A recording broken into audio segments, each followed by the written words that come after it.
செல்போனில் மாத்திரையை தூளாக்கினால் 1 லட்சம் திமுக அறிவித்த வினோத பரிசு. திமுக போராட்டத்தின் போது மாத்திரையை செல்போனில் வைத்து தூளாக்கினால் 1 லட்சம் பரிசு தருவதாக அறிவித்தனர். ஆனால் யாராலும் அதை செய்ய முடியவில்லை. காஞ்சிபுரம் வடக்கு மாவட்ட திமுக மாணவரணி இளைஞரணி சார்பில் தாவிக அமைச்சர் பொதுவெளியில் போதைப்பொருள் பயன்படுத்தியதாக கூறி கண்டன ஆர்ப்பாட்டம் மாவட்ட செயலாளரும் முன்னாள் அமைச்சருமான தாமோ அன்பரசன் தலைமையில் நடந்தது. தாம்பரம் சண்முக சாலையில் நடைபெற்ற இந்த போராட்டத்திற்கு காவல்துறை அனுமதி அளிக்கவில்லை. ஆனாலும் ஜனநாயக குரல் வலையை தாவிக அரசு நசுக்குவதாக கூறி திமுகவினர் ஆர்ப்பாட்டத்தில் ஈடுபட்டனர். இதனால் அங்கு பரபரப்பு ஏற்பட்டது. இதனையடுத்து திமுகவினரை போலீசார் கைது செய்தனர். இந்த கண்டன ஆர்ப்பாட்டத்தில் மாணவரணி செயலாளர் வீரமணி ஜெயக்குமார், முன்னாள் சட்டமன்ற உறுப்பினர்கள் SR ராஜா, E கருணாநிதி, மாவட்ட மாணவரணி அமைப்பாளர் பிரபு, இளைஞரணி அமைப்பாளர் கோல்டு பிரகாஷ், தாமிர மேயர் வசந்தகுமாரி, துணை மேயர் கோ காமராஜ், மண்டல குழு தலைவர் D Kamaraj, councillor C Jagan, Suresh, Pugazhendhi உள்ளிட்ட சுமார் 2000 பேர் பங்கேற்றனர். இதனைத் தொடர்ந்து கைது செய்யப்பட்டு அருகில் உள்ள அம்பேத்கர் திருமண மண்டபத்திற்கு அழைத்துச் சென்றனர்.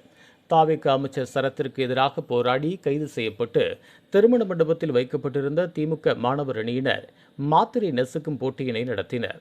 தாவிக அமைச்சர் சரத் தனது செல்போனில் மாத்திரையை தூளாக்குவதைப் போல் தலைவலி மாத்திரையை கொண்டு போட்டி நடத்தப்பட்டு 1 லட்சம் பரிசு என அறிவிக்கப்பட்டது. ஆனால் மாத்திரையை தூளாக்க முடியவில்லை. அதனைத் தொடர்ந்து திமுக மாணவரணி செயலாளர் வீரமணி ஜெயக்குமார், முன்னாள் அமைச்சர் தாமோ அன்பரசன் ஆகியோர் கூட்டாக செய்தியாளர்களை சந்தித்தனர். அப்போது பேசிய மாணவரணி செயலாளர் வீரமணி, 3 நாட்கள் காத்திருந்தும் அனுமதி வழங்கவில்லை. 6000க்கும் மேற்பட்டோர் கைது செய்யப்பட்டுள்ளனர். இது சரக்கு அமைச்சர் சரத்தின் தொகுதி. சரக்கு அமைச்சர் சரத்தை பதவி நீக்கம் செய்யும் வரை எங்களது போராட்டம் தொடரும் என்றும், முதல்வர் தன் கூட்டாளியாக சரத்தை நினைக்கின்றார் போலும். உண்மையான மக்கள் ஆட்சியாக இருந்தால் நடவடிக்கை எடுப்பார்கள். இவர்களிடம் இதை எதிர்பார்ப்பது எப்படி என்றார். முன்னாள் அமைச்சர் தாமோ அன்பரசன் பேசும்போது, திமுகவிற்கென்று ஒரு மரியாதை உள்ளது. எத்தனை முறை மக்களுக்கு போராடி சிறை சென்றார்கள் என்பது உள்ளது. ஆனால் கில்லி சரத்திற்கு என்ன உள்ளது? கில்லி படத்தை எத்தனை முறை பார்த்தார், பாலாபிஷேகம் செய்தார் என்பதா என்றார். இதனைத் தொடர்ந்து கைது செய்யப்பட்டவர்களை திமுக பொருளாளர் TR பாலு MP நேரில் சந்தித்தார்.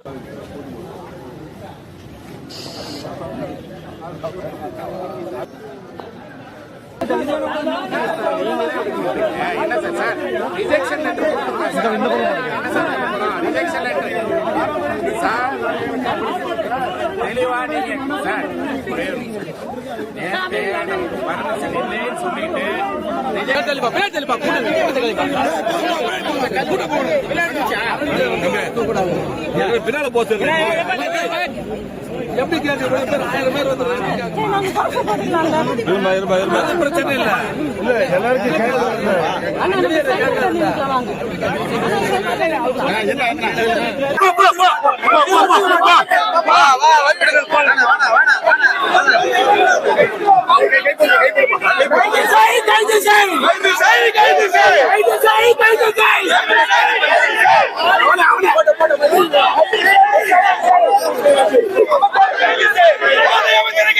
சைடுல வாங்க, சைடுல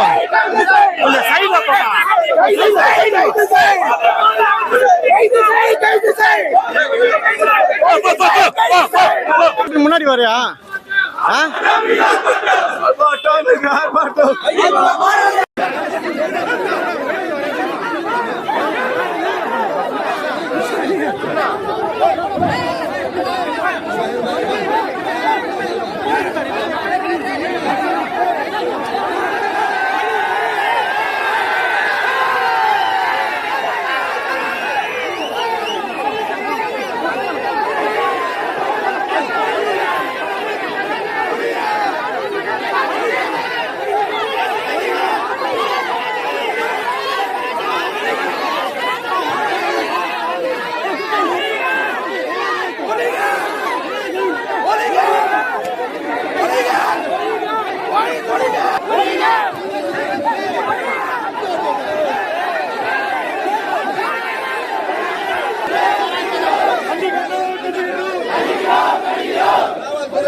நாடகமா இது நாடகமா வாழை வைப்பு நாடகமா வாங்காதே வாங்காதே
அம்பேத்கர் திருமண மண்டபத்தில் தான் வைக்க போறாங்க.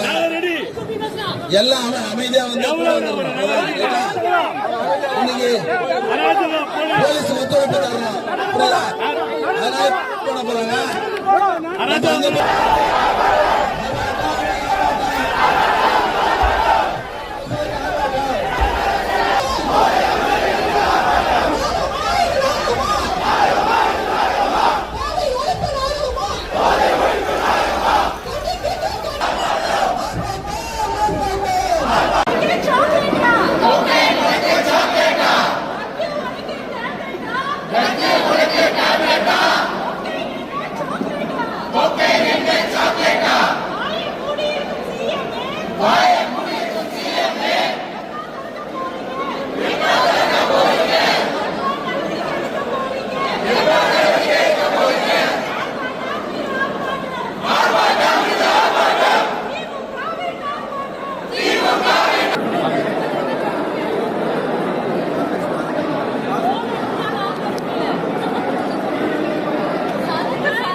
தலைவலி மாத்திரை இருக்குதாங்க, தலைவலி பவுடரு.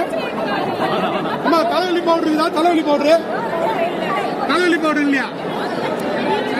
வயிற்று வலி பவுடரா இருக்குதா? பான்ஸ் பவுடர் தான் இருக்குதா? ஆனா விஜயா இது பவுடர் போடுறதுக்கு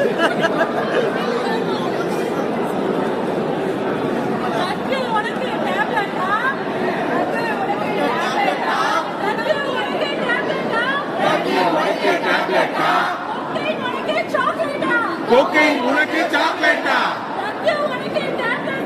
ட்ரக் உனக்கு டேப்லெட்டா, கோக்கைன் என்ன சாக்லேட்டா, வாய மூடியிருக்கும் சிஎம்ஏ எப்ப தடுக்க போறீங்க, எப்ப நடவடிக்கை எடுக்க போறீங்க? மேடம் மேடம் முயற்சி பண்ண யாரும் உடைக்கலையா? முயற்சி பண்ண யாரும் எனக்கு 1 லட்சம் ரூபாய் மிச்சம். நான் 1 லட்சம் ரூபாய் பரிசு சொல்லி இருந்தேன். நல்ல வேலை தப்பிச்சுட்டேன். மேடம் மேடம் மேடம் நிக்க வச்சு ஒரு பேட்டி எல்லாரும்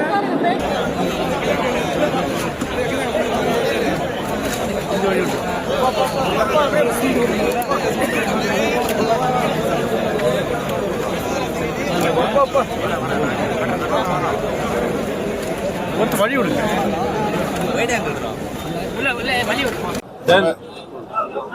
நம்ம அந்த 50 நாள்லயே நம்ம முடிவு பண்ணிடலாமா தாவகோட ஆட்சிய? அப்பதான் எங்க கழக தலைவர் ரொம்ப பெருந்தன்மையா 6 மாசம் நாங்க காத்திருக்கிறோம். எங்க ஆட்சி குற்றச்சாட்டு வச்சது என்ன? பாலியல் வன்முறை நடக்குது, போதை அதிகமாகி போச்சுன்னு சொன்னேன். நான் வந்து நிமித்துவேன், அடுத்த கடமை அடுத்த நிமிஷமே நிமித்துவேன். 50 நாள் ஆகி போச்சு. என்ன பண்ண? அதிகாரிகள், ஐபிஎஸ் அதிகாரிகள், ஐஏஎஸ் அதிகாரிலாம் மாத்திட்டேன். நிர்வாகம் உங்ககிட்ட வந்துச்சு. தடுக்க வேண்டியது யாரு? தடுக்கலையே. இதை விட அதிகமாக தான் வருது, தவிர கம்மியாக வரல. இப்போ திமுக எங்களுக்குன்னு ஒரு மரியாதை இருக்குது. எங்களுக்கு என்ன மரியாதை தெரியுமா? எத்தனை முறை ஜெயிலுக்கு போனார், எவ்வளோ போராட்டத்தில் கலந்துக்கினாரு. இதுதான் எங்களுடைய தகுதி. திமுகவில் அவங்க தகுதி எவ்வளோ தெரியுமா? பேரு சரத்து, கில்லி சரத்து பேரு. கில்லி படத்தை 100 வாட்டி பார்த்தாராம், கில்லி படத்தை. அதனால அவர் கில்லி சரத்து. அவங்க எத்தனை வாட்டி பால் குடம் கட் அவுட்டுக்கு பால் ஊத்துறாங்க. அதுதான் அவங்களுடைய கெப்பாசிட்டி. ஒரு ஆள் கூட சரியான ஆள் இல்லை. இது போக போக மோசமாகும். பார்க்கத்தான் போறீங்க. நாட்டின் மக்களின் நிரந்தர முதல்வர் அவர்களுடைய அறிவுறுத்தலின்படி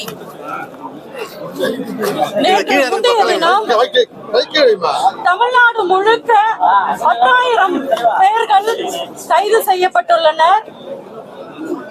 தற்பொழுது சரக்கு அமைச்சர் சரத் அவர்களுடைய தொகுதியான தாம்பரத்தில் காஞ்சிபுரம் வடக்கு மாவட்ட கழக செயலாளர் அன்பு அண்ணன், முன்னாள் அமைச்சர் அவர்களுடைய சீரிய ஏற்பாட்டில் அவர் இந்த தொகுதிக்கு இந்த மக்களுக்கு சரத் அவர்களை வெட்ட வெளிச்சமாக அடையாளப்படுத்த வேண்டும் என்பதற்காக ஒரு நாள் தாமதமாக அனைத்து மக்களுக்கும் சென்றடையும் வண்ணம் இந்த ஆர்ப்பாட்டம் இருக்க வேண்டும் என்று மிக சிறப்பான ஏற்பாட்டில் ஜூலை 1ஆம் தேதியான இன்று ஏற்பாடு செய்திருந்தார்.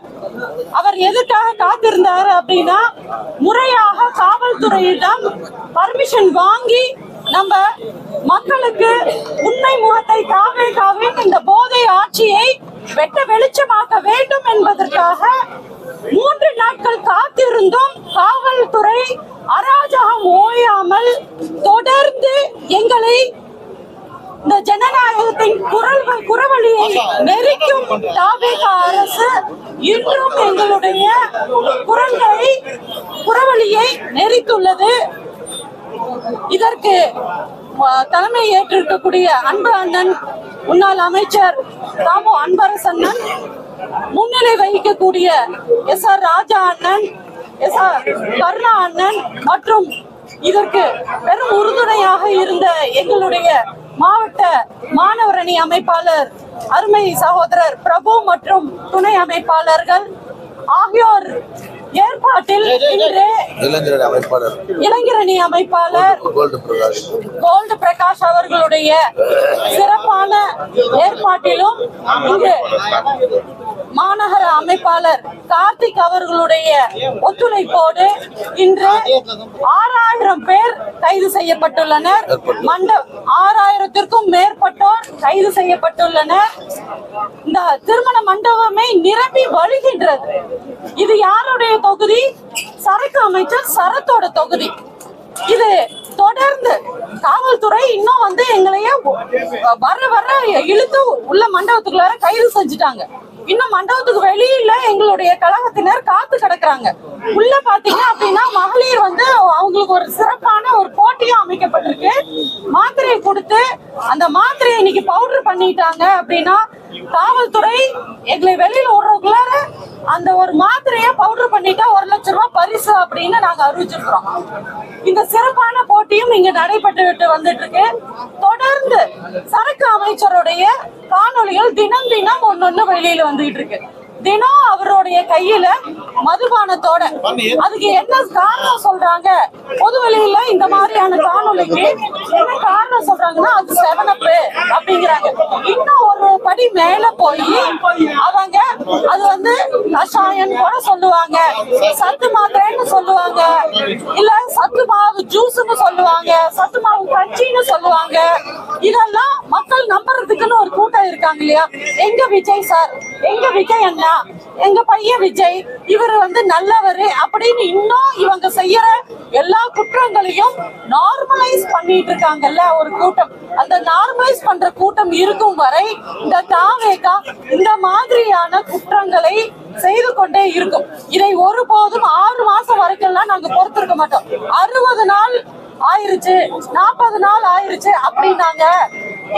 நாங்க திராவிட முன்னேற்ற கழகம் கழக தலைவர் அவர்களுடைய வலியுறுத்தலின்படி மக்களுக்கு ஏதாவது ஒண்ணு அப்படின்னா திராவிட முன்னேற்ற கழகம் உடனடியாக களத்தில் இறங்கும்.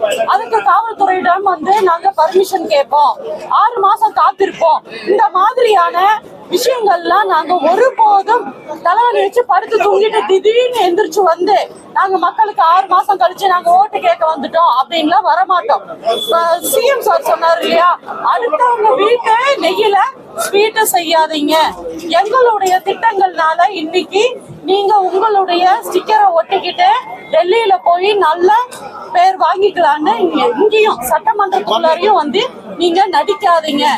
எங்களுடைய திராவிட முன்னேற்ற கழகத்தின் தலைவர் மற்றும் இளம் தலைவர் அவர்களுடைய ஆணைக்கு இணங்க சரக்கு அமைச்சரை உடனடியாக நடவடிக்கை எடுத்து பதவி விலக வைத்தால் ஒழிய எங்களுடைய போராட்டம் தொடரும். இது தமிழ்நாடு மாநிலம் முழுக்க தொடர்ந்து கொண்டே இருக்கும் என்று இதன் வாயிலாக தெரிவித்துள்ளேன்.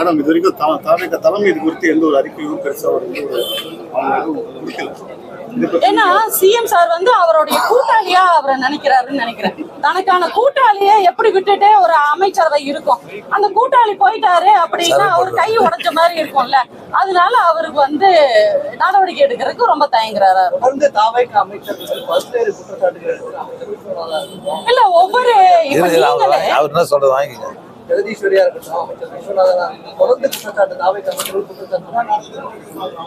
இல்ல தொடர்ந்து அவங்களுடைய சோசியல் மீடியால அவங்களுக்குன்னு ஒரு பேஜ் இருக்கும் இல்லையா, அந்த பேஜ போய் நீங்க ஆய்வு பண்ணி பாத்தீங்க அப்படின்னா அவங்களுடைய வரலாறு, ஏன்னா எங்களே தான் வரலாறு பேசக்கூடாதுங்கிறாங்க.